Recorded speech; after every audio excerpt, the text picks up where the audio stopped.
नमस्कार, प्रणाम। मैं अमित हूं और अभी आप राइजिंग भारतवर्ष यानी एबीएन देख रहे हैं। बहुत बहुत स्वागत है आपका। रणजीत सिंह बिसेन जी अभी हमारे साथ हैं और इनसे मिलने का जो मुख्य कारण है वो ये है कि आप छात्र संघ के दिल्ली से आप छात्र संघ में आप रहे हैं, आपने काम किया है विद्यार्थियों के लिए। तो राजनीति की समझ विद्यार्थियों के लिए, समाज के लिए, लोगों के लिए, पढ़े लिखे लोगों के लिए क्या है, इसीलिए मैंने आपको चुना है जी। अब इस मोहल्ले से ही क्यों शुरू किया है, इसका पहला कारण मैं आपको बताता हूँ। अभी कल की बात है या परसों की बात है, शायद आप लोगों ने भी शायद वो वीडियो देखा होगा।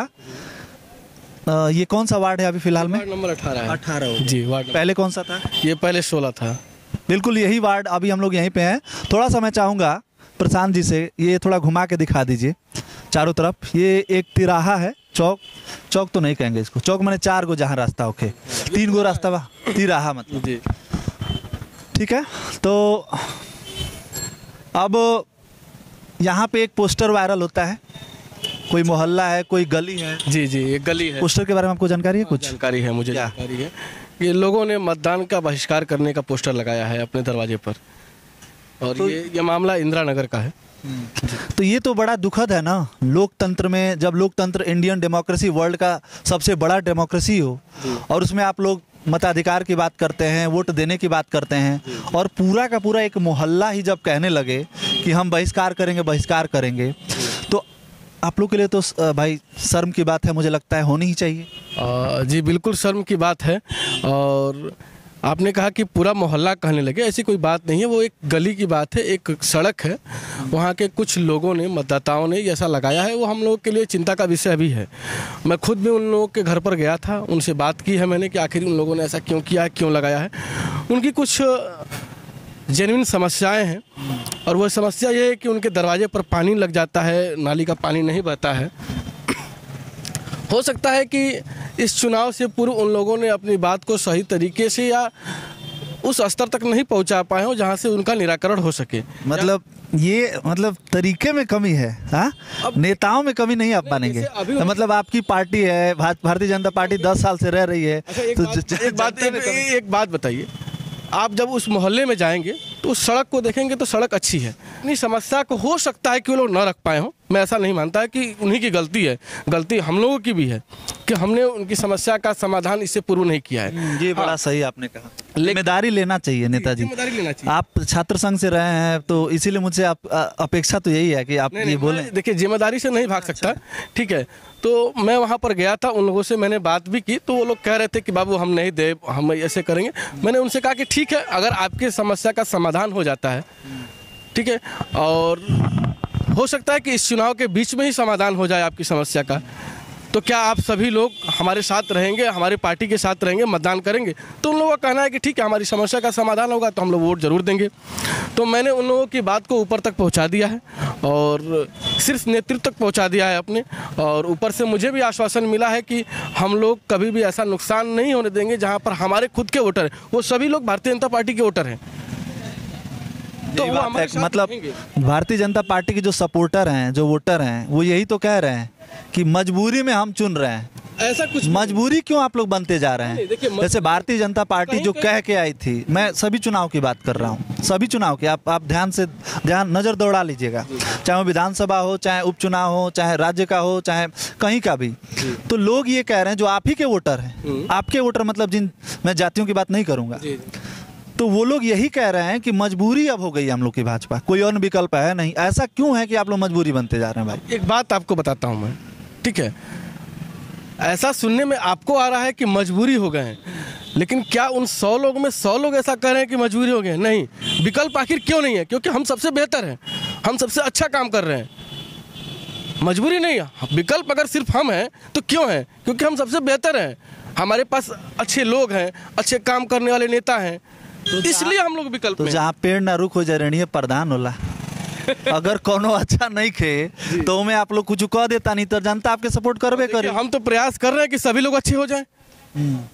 हम तो चाह रहे हैं कि शिक्षा का स्तर बढ़े, लोगों में बौद्धिकता का स्तर बढ़े, लोगों में सामाजिक छुआछूत की जो भावनाएं हैं वो समाप्त हों, लोगों में जो प्रतिस्पर्धा आपस में वो खत्म हो, सभी लोग अच्छे बने, ताकि विकल्प और मिलने को आए। लेकिन लोग अच्छा चलिए, पार्टी की अब बात छोड़ते हैं, अब थोड़ी सी आप युवाओं की बात करते हैं। आप छात्र संघ, मतलब एक बड़ा चीज़ है मुझे लगता है कि वार्ड मेंबरी का चुनाव, थोड़ा सा कोई भी चुनाव वैसे छोटा बड़ा तो होता नहीं है, लेकिन थोड़ा सा अलग नहीं लग रहा है, मतलब ऊपर से नीचे आ जाना, इस तरीके से लेवल गिराना।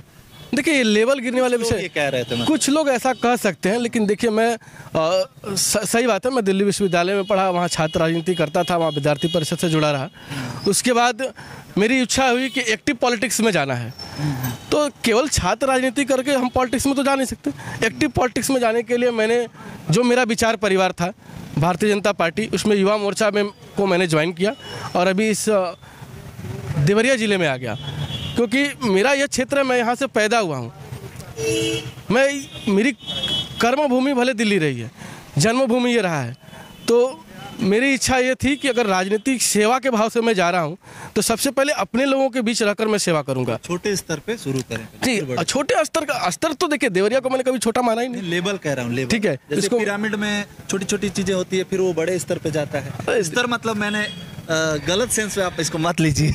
तो देवरिया मैंने इसलिए चुना क्योंकि आपको एक बात बता दूं कि देवरिया को चुनने का कारण, और जो भी हो, मेरी जन्मभूमि रही है, लेकिन एक बात और जानिएगा कि इस पूरे उत्तर प्रदेश में देवरिया में शिक्षित लोगों की संख्या सर्वाधिक है। ठीक है, साक्षरता का स्तर बहुत अच्छा है। दूसरा विषय कि हाँ, अगर आप किसी जगह की साक्षरता को जानना हो, किसी जगह के सामाजिक भाव को जानना हो, तो ये जानिए कि वहाँ का लिंगानुपात क्या है। हमारे देवरिया में सेक्स रेशियो सर्वाधिक है, 1000 पुरुषों पर 1035 महिलाएं हैं।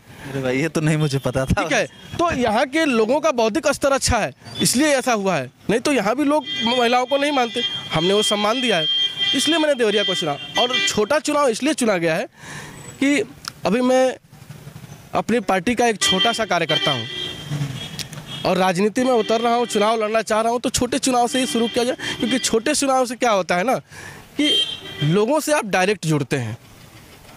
अगर जो किसी को जननेता बनना हो तो छोटे चुनाव में लोगों से आप जब डायरेक्ट जुड़ेंगे तो वो भाव पैदा होगा, सेवा का भाव पैदा होगा। राजनीति में क्यों अभी आने का मन हुआ है? उधर तो मान लीजिए आपने किया है, एक्टिव पॉलिटिक्स क्यों करना चाहते हैं? राजनीति कई लोगों के लिए मतलब अवसर होता है खुद को थोड़ा सा फेम करने का, हाईलाइट होने का। भाई आजकल एक, जैसे मजाक नहीं कर रहा हूँ, सही में ये जैसे कि एक प्रभाव जमाने का वो माध्यम हो गया है।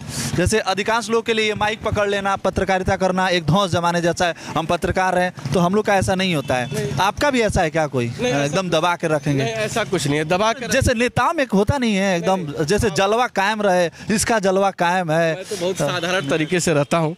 ठीक है, मेरे अंदर कभी ऐसी कोई भावना नहीं रही है कि मैं यहाँ से पढ़ा हूँ, ये छात्र नेता हूँ। मैं बहुत साधारण भाव से रहता हूँ और लोगों के बीच रहता हूँ। और छोटा चुनाव इसीलिए लड़ रहा हूँ ताकि किसी को ये ना लगे कि भौकाल में जी रहा हूँ। ठीक है, और अपने लोगों के बीच रहना चाहता हूँ। चलिए, तो अब सवाल एक दो और है, वो ले बात बताऊँ आपको। माननीय देवेंद्र फडणवीस जी आज महाराष्ट्र के मुख्यमंत्री हैं और उन्होंने सबसे पहले पार्षद का ही चुनाव जीता था। तो ये तो नियति बताएगी कि राजनीतिक सेवा में मैं कहाँ तक जा रहा हूँ और मैं किस प्रकार सेवा कर रहा हूँ, जनता मेरे साथ किस तरह समर्थन कर रही है, ये मेरा कार्य बताएगा। इस मोहल्ले में वैसे मुझे बहुत कम काम ऐसा दिख रहा है जो नहीं हुआ है, तो क्या करने वाले हैं आप इस मोहल्ले के लिए? हाँ, ये अच्छा प्रश्न था आपका। देखिए, प्रश्न मेरा सब अच्छे होता है, लेकिन आपके पार्टी के लोग बुरा मान जाते हैं। नहीं, ऐसा कोई विषय नहीं। हमारे पार्टी के लोग तो सभी के प्रश्नों का स्वागत करते हैं। देखिए, सभासदी का लोकल चुनाव है ये, और इसमें करने के लिए यही है कि बेहतर सड़कों की सुविधा हो, नालियाँ अच्छी हों। अभी आपने बताया कि लोगों ने पोस्टर लगाया है, तो सबसे पहला विषय तो उन्हीं का रखा जाएगा कि उनकी समस्याओं का समाधान हो, नाली का पानी बहे।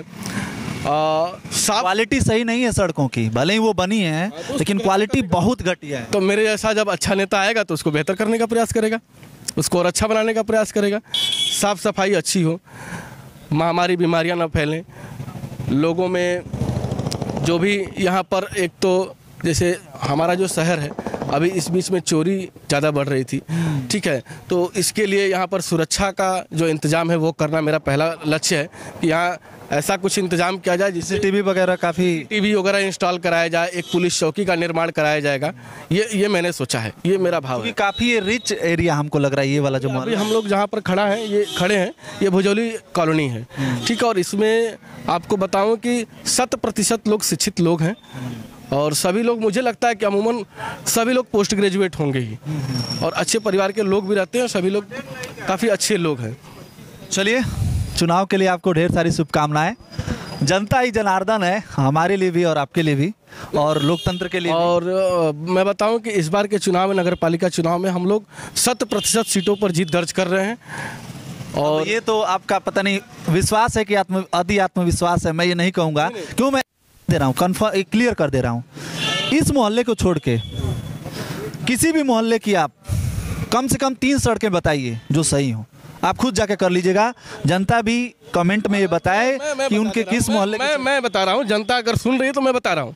आप भटवलिया चौराहे पे जाइएगा, विधायक जी का आवास है, उसके पहले एक गली जा रही है, ठीक है, उस सड़क को देख कर आइए, वो सीसी निर्माण हुआ है, ठीक है, वो सड़क सबसे बेहतरीन सड़क बनी हुई है, ठीक है। कब तक चलेगी? वो चलेगी। आप इस मोहल्ले में खड़े नहीं, आप इस मोहल्ले में खड़े, इस मोहल्ले की सड़कों को देख लीजिए। नहीं ये तो सही है, ठीक है, वहाँ का आपने देख लिया, 2 सड़कें मैंने बता दी। उमानगर में चले जाइए, ठीक है, वहाँ की सड़क जाकर देखिए, बेहतर सड़कें बनी हैं। राघव नगर में चले जाइए, जहाँ गड्ढे थे उनको सही किया गया है, वो सड़क बेहतर है। थोड़ा सा मैं अब अन्य मोहल्लों में भी जाऊंगा, उनसे बात करूंगा, रियलिटी जो मतलब ग्राउंड जीरो है वहां से मैं डायरेक्ट जनता को बताऊंगा। आप तो भाई अपने मुंह से प्रशंसा करेंगे ही। चलिए आपको चौराहे जाइएगा, विधायक जी के आवास से पहले जो गली अंदर जा रही है वहाँ सीसी का निर्माण हमको लगता है कि 1-1.5 साल हो गए, उसको देख कर आइएगा, आज भी बेहतर है और अच्छी क्वालिटी का बना हुआ है। तो इसीलिए मुझे विश्वास है कि देवरिया में भारतीय जनता पार्टी के साथ खुद जनता चल रही है। चलिए आप हमें बताइए कि भारतीय जनता पार्टी के साथ देवरिया की जनता है कि नहीं। जिस मोहल्ले का आपने नाम लिया उस मोहल्ले के कोई हो तो कमेंट करके हमें ज़रूर बताएं कि वो सड़क अभी भी अच्छी है कि नहीं, और बनी है तो भैया सच में बन के चलेगी 4-5 साल या फिर चलिए फिर। नमस्कार, जय हिंद, वंदे मातरम, बहुत बहुत धन्यवाद।